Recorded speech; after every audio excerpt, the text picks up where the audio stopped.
Quiero dar un saludo muy especial para todos mis hermanos, la Iglesia del Señor, en este día 22 de octubre del año 2025, dándole honor a nuestro Salvador y extendiendo mis manos para todos mis hermanos en la fe que se encuentran aquí en Colombia y se encuentran en otros países, y con la disposición de hoy poder compartir esta bendita palabra del Señor y en ella crecer juntos como lo hemos hecho siempre. Y quiero pedirle por favor que inmediatamente vayamos a la Sagrada Escritura, la palabra de Dios, la Biblia, y vamos a tomar la epístola a los Colosenses, que es la que estamos estudiando y también particularmente a la que hoy terminamos este estudio. Y vamos a tomar el capítulo 4, versículos 15 al 18. Yo voy a tomar la Biblia Reina Valera 1960. Le pido a usted que revise en su Biblia también y leemos lo que dice la bendita palabra de la siguiente manera, en la dirección del Padre, del Hijo y del Espíritu Santo. Saludad a los hermanos que están en la Odisea y a Ninfas y a la iglesia que está en su casa. Cuando esta carta haya sido leída entre vosotros, haced que también se lea en la iglesia a los laodicenses, y que la de la Odisea la leáis también vosotros. Decida Arquipo, mira que cumplas el ministerio que recibiste en el Señor. La salutación de mi propia mano, de Pablo. Acordaos de mis prisiones, la gracia sea con vosotros. Amén. En esa misma manera como el apóstol Pablo se ha encomendado en la gracia del Señor en sus benditas manos, también nosotros nos encomendamos hoy en ese mismo propósito y en esa misma gracia bendita. Previamente habiendo orado, como siempre lo hacemos, que oramos al Señor por toda la iglesia de Cristo, que oramos por cada mensaje que vamos a dar, para que esta palabra llegue y esta palabra cumpla el propósito que tiene en cada uno de los que la van a oír. Y para usted, mis hermanos, que ha venido siguiendo conmigo esta serie de estudios, hoy estamos en la última lección, que es la número 44, y el título del sermón o de la predicación para este día es Salutaciones finales a los verdaderos amigos cristianos. Y vamos a hacer una introducción a estos últimos versículos, y como lo he expresado, es el apóstol Pablo dirigiéndose a todos aquellos que le han acompañado en el ministerio, a todos aquellos que le han asistido a él mientras que ha estado en la cárcel, en su primer encarcelamiento en Roma. Desde allí él ha escrito esta carta, pero ha estado pendiente de la iglesia. Pero por la grandeza de Dios y como debe ser en el Evangelio, ha tenido una serie de amigos, de compañeros y colaboradores en el ministerio, que todos los ha podido nombrar acá en la epístola, en estos versículos finales, a quienes se dirige dando a cada uno la gratitud y dando el reconocimiento debido.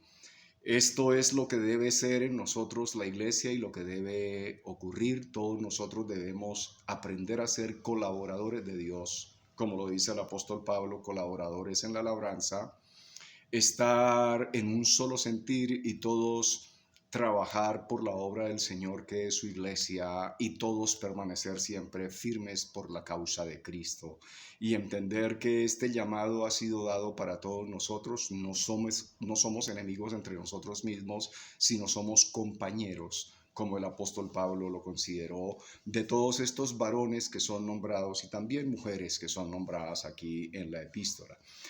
Una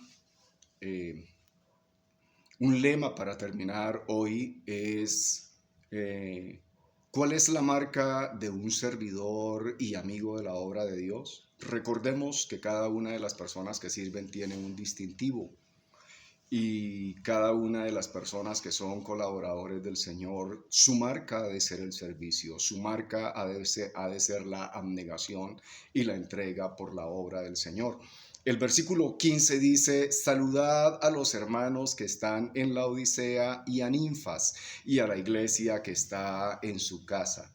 Ahora entonces vienen los saludos con respecto a los destinatarios. Cuando dice saludad a los hermanos que están en la Odisea y a Ninfas y a la iglesia que está en su casa, sabemos por otros lugares que las casas espaciosas de creyentes en ese tiempo, muy probablemente personas que estaban, hermanos que estaban en una buena posición económica, estas casas de ellos servían para la reunión de pequeñas comunidades. La iglesia se reunía, era en casas.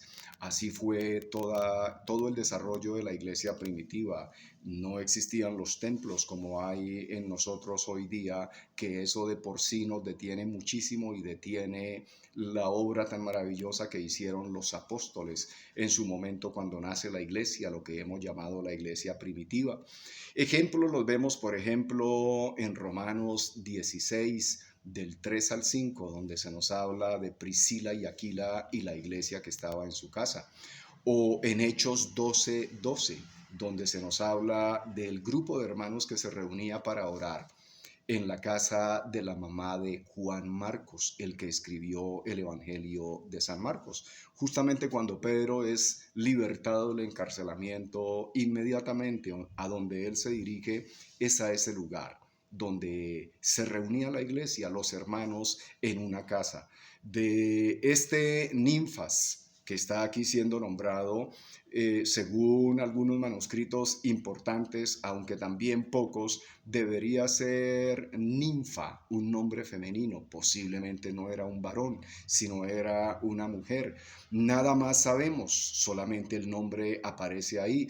Si ha de tomarse en masculino, como suele traducirse conforme a la mayoría también de los manuscritos, entonces podría ser una abreviatura para referirse a un varón llamado Ninfódoro o Ninfodoro, nombre que se ha hallado en algunas inscripciones. No hay detalle. Las cuestiones que se miren es teológicamente buscando acercarse a la fidelidad del texto para saber quién era en sí esta persona, porque no hay registro de los nombres. En el versículo 16 dice, cuando esta carta haya sido leída entre vosotros, haced que también se lea en la iglesia de los laodicenses. Esta epístola tenía el propósito de ser leída en público en las iglesias de Colosas y Laodicea. Se pretendía que todos los hermanos y todos los creyentes pudieran saber de este contenido. Y sigue diciendo que la de la Odisea sea leída para los colosenses cuando ésta haya sido leída. Ha habido una gran controversia por la recomendada lectura en Colosas de una carta de la Odisea. Las opiniones en cuanto a la epístola auténtica, pero que no figura en este nuestro canon, se divide en dos grupos. Aquí hay una situación respecto al nombre de esta epístola que ha generado pensamiento y que ha generado investigación en medio de todos los teólogos y todos aquellos que trabajan en poder darnos claridad respecto a la escritura. La primera postura es que esta epístola no es la misma de carácter apócrifo que apareció muchos años más tarde para suplir esta aparente laguna de información. Se dice que más años más tarde apareció una epístola llamada a los laodicenses, pero se considera de carácter apócrifo porque no cumple con los estándares para decir esta epístola es verdadera y es una epístola inspirada por Dios. El segundo pensamiento es que dicha epístola es la que aparece con el nombre de Efesios, la que nosotros conocemos que está acá en el Nuevo Testamento. Su dirección verdadera era a los laodicenses, pero se borró posteriormente esta dirección a causa del nombre que la iglesia de la Odisea adquirió después de ser redactado el Apocalipsis. Recordemos que hay como un calificativo para la iglesia de la Odisea en el Apocalipsis que es nombrada como una iglesia tibia, que no era ni fría ni caliente, y el Señor dice, los vomitaré de mi boca a los tibios, y está haciendo una descripción que ellos se creían ricos, pero no sabían que eran unos miserables y desventurados, que estaban desnudos. Posiblemente esta situación dentro de los comentarios de los teólogos fue la causa para que desapareciera el nombre de Colosas y quedara dirigida a su público en Efesios. La solución definitiva no se ha hallado ni es probable que tampoco se halle. Hay situaciones que no nos son explicadas directamente acá en las escrituras, pero nosotros vivimos por fe y nosotros entendemos y la misma escritura se encargará de explicarnos a través de ella misma lo que nosotros necesitemos aprender. Versículo 17 dice, decida Arquipo, mira que cumplas el ministerio que recibiste del Señor. Acá con este varón Arquipo, por la referencia que está en la epístola de Filemón, versículo 2, se suele entender por los autores que este Arquipo era hijo de Filemón y de Apia, aunque no todos los comentaristas relacionan a Apia como la esposa de Filemón, pero hay quienes piensan que Arquipo había quedado al frente de la iglesia de Colosas en ausencia de Epafras.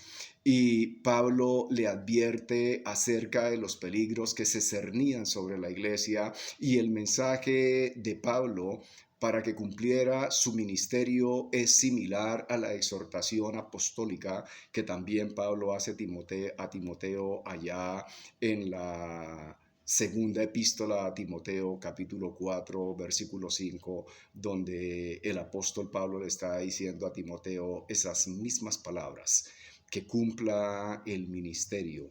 Es la misma recomendación aquí para Arquipo, pero sin duda estamos hablando de alguien que ha sido también colaborador y que fue también compañero de Pablo en su ministerio. Y el versículo 18 dice, las salutaciones de mi propia mano, de Pablo.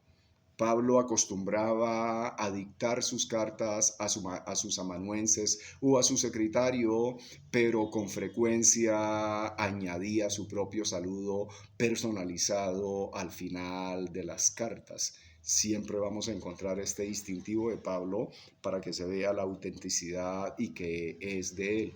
Cuando leemos Filipenses capítulo 1 versículos 15 al 17, aquí se describe la ambición egoísta de los que solo estaban interesados en avanzar en sus propios elogios y trataban de dañar al apóstol Pablo acusándolo de que era un pecador y que estaba sufriendo en la cárcel era justamente como un castigo de Dios.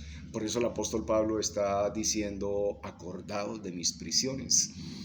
Porque una de las situaciones por las cuales Pablo está preso es justamente por el amor que tiene a la iglesia y porque Pablo está dispuesto a llevar los vituperios de Cristo. Y esto es lo que lo tiene a él en las prisiones. La cita que acabo de referir, el apóstol Pablo está diciendo cuál es la pretensión de algunos que predican a Cristo. Algunos lo hacen por envidia y contienda, pero otros lo hacen de buena voluntad. El apóstol Pablo ha predicado de buena voluntad y esto le ha llevado a que tenga unos costos altos, como es la prisión.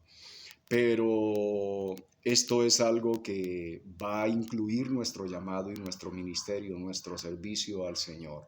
Pero en la fidelidad nuestra nos hemos de gozar en medio de las situaciones que vengamos. Detractores siempre vamos a tener. Personas que no son conforme al Evangelio, aunque estén dentro de la iglesia y que prediquen es para sus propios intereses personales, siempre las vamos a ver. La invitación es para nosotros mantenernos firmes, como el apóstol Pablo lo aprendió del Señor Jesucristo. Gracias damos a Dios por habernos permitido terminar esta epístola Y los invito a que hagamos una oración, mis amados hermanos. Eterno Dios, gracias por tus verdades, por la palabra que nos has enseñado, Señor, a través de toda esta epístola y todo lo que hemos sido equipados para servirte. En el nombre de Jesús. Amén. Mis hermanos, ha sido una bendición y continuamos viéndonos en este canal.